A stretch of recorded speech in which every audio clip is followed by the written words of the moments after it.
ancora il pannolino o siete già grandi? Io quando ero piccolino portavo sempre il pannolino, ma ora che io sono grande indosso sempre le mutande. Insieme alla gran rottura mi ingoffava l'andatura.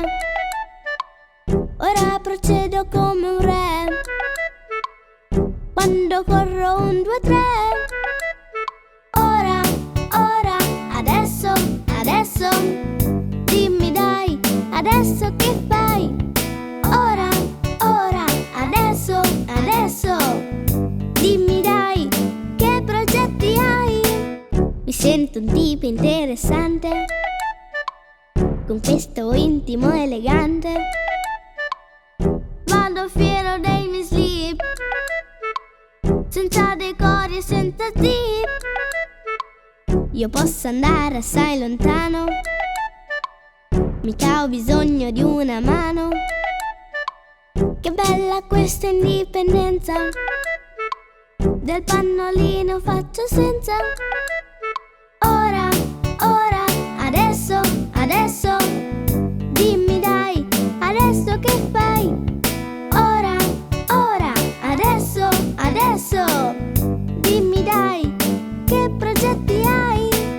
Bimbi, siete stati bravissimi! Balliamolo di nuovo! Io quando ero piccolino portavo sempre il pannolino, ma ora che io sono grande indosso sempre le mutande.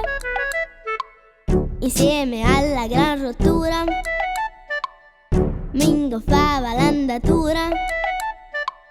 Ora procedo come un re quando corro 1, 2, 3.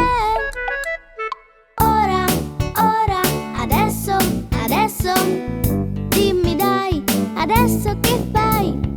Ora, ora, adesso, adesso, dimmi dai, che progetti hai? Mi sento un tipo interessante, con questo intimo elegante.